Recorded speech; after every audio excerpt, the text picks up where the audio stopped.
So the only people that's gonna tell the truth is Patrick Tomatasso and Gerald Undone? Hold on, let me give you my unpopular opinion about the GH6. Sorry y'all, gotta do it.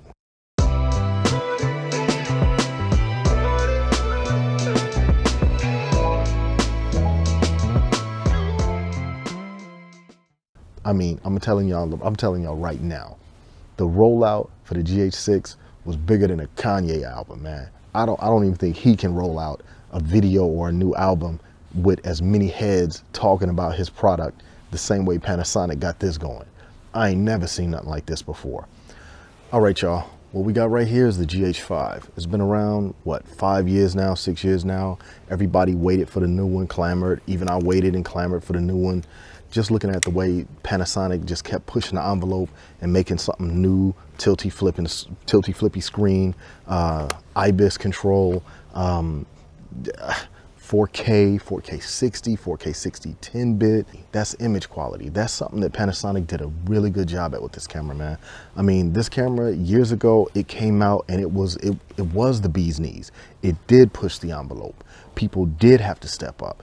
This camera right here had features that just now today, current cameras are trying and chasing after right now.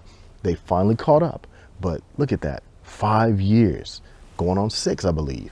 But 5 years at least, this camera, the GH5, has been in the pockets of many YouTubers and it's created many careers, and people move on from it for various reasons. The terrible autofocus, the terrible low light, things like that. But overall, just to be honest, this camera has been on movie sets, it's done BTS, it's done a lot. It's big time in YouTube. This camera, the GH5, was revolutionary.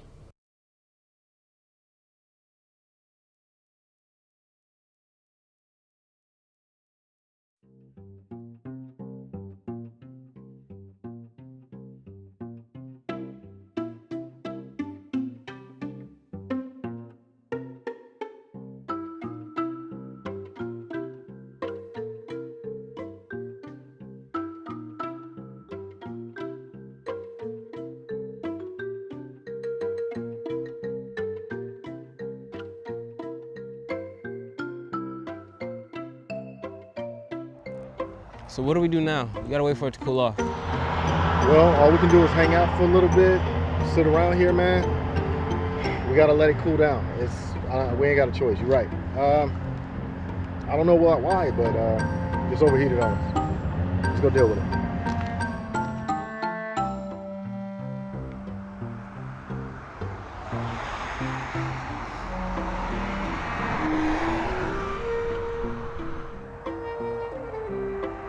We could have been at home thinking about making videos right now, but instead you wanted to buy this $2,000 car that doesn't even work. Okay.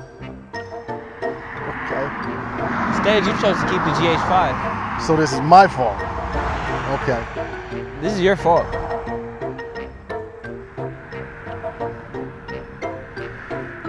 You're walking home. Dad, come back! Stupid GH5. Should got the G6.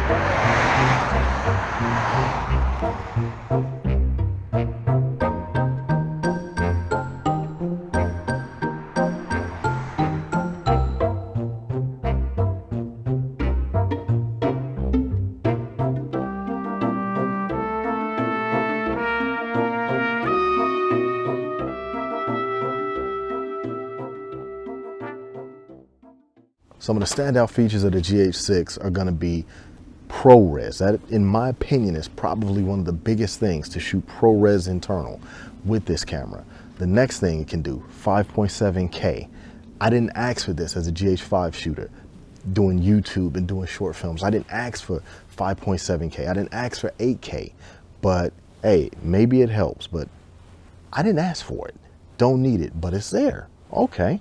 What else we got? We got this 13-stop dynamic range, or should I say boosted dynamic range. Let's stop right there. The GH5 was about 12 stops dynamic range. When you use Vlog and you had good lighting and you properly exposed, you can pull about 12 stops of dynamic range under certain conditions. Now, we're talking 13 stops on the new GH6. But that comes with the caveat. When you want to use that 13 stops dynamic range, you have to set it to boost mode. Then you have to have at least ISO 2000. So let's see. They also recommend don't use the boost mode, the dynamic range boost, in low light scenario or areas where you have a naturally low dynamic range, like a scene like this. So that means during broad daylight, you're gonna have to use it, and you're gonna have to bring ND filters. Now, the GH5 is not out there for pro users making professional films that are expected to do this. This is for the consumers, like it or not. No matter what Panasonic says, that's just reality. I'm telling you, you're not gonna, until you show me a full film shot on the GH6, then you can't say that it was made, geared, and aimed towards pro users. Look, I know it's gonna be a great feature, but guess what? That's only starting from ISO 2000 on up. And we're talking broad daylight, high dynamic range scenes. Well, there's another camera out there that's 13 stops plus in dynamic range, but at all ISOs, just about all, I should say. That's the Blackmagic Pocket Cinema camera. The next thing, it still retains its weather sealing, but it now has a cooling fan. So I don't know how that's gonna feel using something like that when the GH5, trusty as it was, has no cooling fan whatsoever. It just goes and goes, no time limits. It can record in 4K, 4K 60 until your car is gone. But what's important about it is there are no restrictions, no limitations on the GH5. The GH6, as far as recording time limits, no limits. A big factor, a big thing, the big selling point that Panasonic is pointing out about the GH6, 4K 120 at 10-bit. This is a great feature, but let's just be honest here, y'all. How long have we survived really good on 4K 60? Okay, 4K 120, that's a much more massive file size. Look, is that necessary? Did you ask for this? This is my unpopular opinion, but I just want to point this out. Panasonic users never asked for anything except better autofocus, low light, and more dynamic range. In other words, what you looked for was a camera that was very similar to, dare I say it, the Blackmagic Pocket Cinema camera in image quality. But you wanted autofocus like, let's say, a Sony a7 III. What else? You wanted RAW capability like, say, the Blackmagic Pocket Cinema camera. The GH6 is coming in at $2,100. The older GH5, which has pretty much all the features you're asking for, minus the great low light, minus the great autofocus, minus the RAW.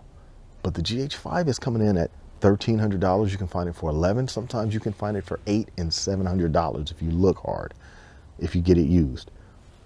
Look at that deal. You're getting pretty much everything the GH6 is offering you, minus a few things. You're really not losing much getting that camera, and you can create a successful YouTube channel off it, especially if you learn how to light things. And you don't need the most expensive lights. Just light in a small area like I'm doing right here. Yes, I can light a much larger area, but taking care of a small area, you don't need the highest power lights. Look, the GH5 is a great camera. The GH4 was a great camera. The GH6 really feels like just a highly upgraded GH5, but it doesn't feel like the new GH6. Guess we're gonna be waiting for the GH7 for that, y'all.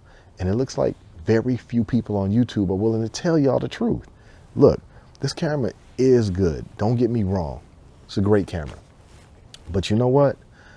If image quality is the most important thing, you want to get more dynamic range, you want to get more low light, and because of the flexibility in post, if you can, you're going to go for a RAW. I'm not getting these. Yeah, everybody loves the autofocus, but that's, for the most part, most prevalent in YouTube. But if you want something that you can just pick up and use, you want that autofocus. Panasonic, even there, didn't listen to their users. Me, I'm okay without autofocus. In fact, I'm shooting with the GH5S right now, and I'm shooting only at ISO 400. Why? So I can pick up the GH5 and let you see. But not necessary to shoot with that. Panasonic made a lot of strides and made a lot of change with this new camera, but Ask yourself this question. Look at the GH5, look at the GH6. Is what they're offering a large enough jump for you to say, I need that camera? That camera is gonna help me with my workflow, with my job, with my goals, better than the GH5, significantly enough to pay that price difference. That's a big difference. In my case, the GH6 has strictly convinced me I'm going with a Blackmagic Pocket Cinema 4K. I'm going with a Blackmagic Pocket Cinema 4K. I can keep my micro four thirds lenses, which are crap, but I can always adapt and use other lenses. I'm gonna get the low light of the GH5S or better. I'm gonna have RAW, which is an extremely just flexible, good processing capability in a file that's easy to work with in my computer. Most of all, I'm gonna get the flexibility of having it at a price that makes sense. A Blackmagic Pocket 4K is $1,295 brand new. The GH6, for all it's giving you, over $2,100. Me, I'm going with best image quality, and that's definitely, when you look at this price category, even rigging it out, I've been able to find what I would need for a Pocket 4K for about $1,776. That's how much money it would cost. That's still far below what a GH6 would cost. But hey, there it is. People are calling it the greatest camera ever, the bee's knees, the game changer. I don't see how.